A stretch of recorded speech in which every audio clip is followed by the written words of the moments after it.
On a beaucoup travaillé. On va vous donner une délibération qui concerne la rémunération des assistantes maternelles avec quelques modifications. C'est ça. Vous savez qu'on a bien sûr des crèches, mais on a un autre système de garde qui est très bien, qui est la ville emploie des assistants ou assistantes maternelles. Voilà. La dernière délibération concernant ces personnes est assez ancienne, elle date de 2009, et on a jusqu'à 10, on pourrait avoir 10 assistantes maternelles. Ces derniers temps, on peine un petit peu à les recruter, à les fidéliser, et donc après concertation, après étude de ce qu'elles pouvaient demander, il a été décidé de revaloriser leur rémunération. Donc voilà, ça concerne à la fois la rémunération principale, les heures supplémentaires, les indemnités d'entretien, l'absence de l'enfant, le départ de l'enfant, une majoration de la rémunération liée à des sujétions exceptionnelles, si par exemple les enfants gardés demandent une attention particulière ou sont porteurs de handicap. Il y a à la fois aussi une prime de fin d'année, une indemnité de nourriture. Les formations seront également rémunérées. Enfin, voilà.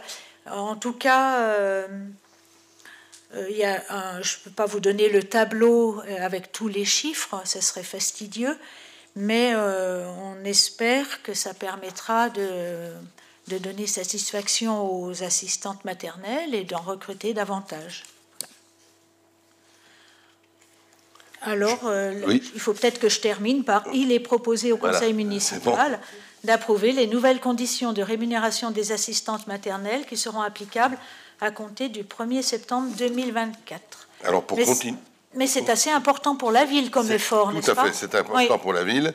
Et comme en complément de ce que je disais il y a un instant sur le plan de formation, c'est aussi la capacité de la ville de prendre en compte des revendications et de permettre de fidéliser le personnel. C'est un élément très marquant. La ville n'hésite pas à faire les efforts nécessaires dans les limites de ses moyens. Monsieur Le Boguillot. Oui, juste en complément, bonjour déjà à tous et toutes. En complément, on vient d'entendre, j'ai entendu ça aux informations aujourd'hui, que le taux de réponse de candidature au CAPES pour certaines spécialités d'enseignement, on était à 17% manquant. Donc, comparaison n'est pas raison, mais on voit bien que si une collectivité ou une institution ne fait pas les efforts de formation et de rémunération, elle sera confrontée à une difficulté de recrutement derrière.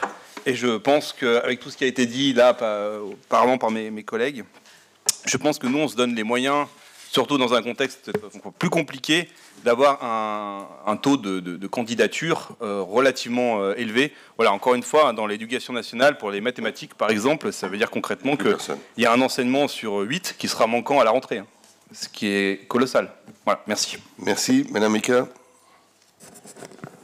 Oui, je vais revenir un peu sur la modalité numéro 10 de ce point, suspension d'agrément.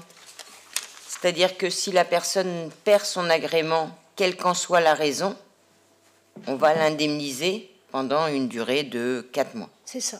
C'est bien ça. Mais si c'est une... Parce qu'en général, pour perdre son agrément d'assistante maternelle, il faut qu'il y ait quelque chose derrière, quoi. Je veux dire, soit on ne l'a pas renouvelé à temps, par exemple. Ok, ça peut être une des raisons. Mais est-ce que dans toutes les conditions de suspension d'agrément, on va indemniser la personne ? Il me semble que oui. Même ça si, lui laisse, même s'il y a une faute constatée, même si elle n'a pas été renouvelée parce que justement on considère qu'elle n'a peut-être pas une mise à jour de ses formations, même si dans toutes les conditions. Je pourrais vous répondre plus précisément. Oui. Je crois que ça arrive très peu, mais c'est toujours écrit en prévision de. C'est dans le but que la personne puisse, comme on dit, se retourner et envisager autre chose. Mais en général, une suspension n'est pas... Je veux dire, c'est pas forcément dû à vous, donc c'est que la personne, il y a quelque chose qu'elle n'a pas fait pour conserver son agrément. Oui, mais votre remarque est tout à fait juste. Je pense qu'on vous apportera la réponse. Et s'il y a une ambiguïté, ben, on la complétera dans une annexe de la délibération.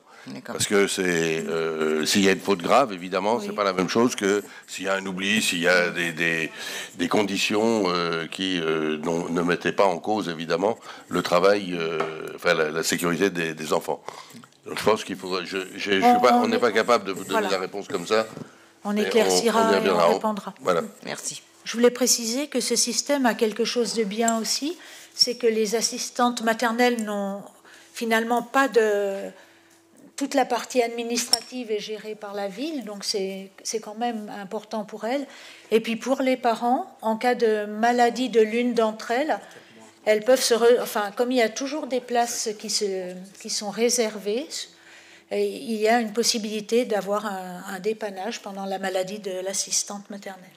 On a peut-être des explications, mais on préfère que ce soit juste et complet. Merci. Est-ce qu'il y a d'autres interventions? Est-ce qu'il y a des votes contre ou des abstentions? Merci.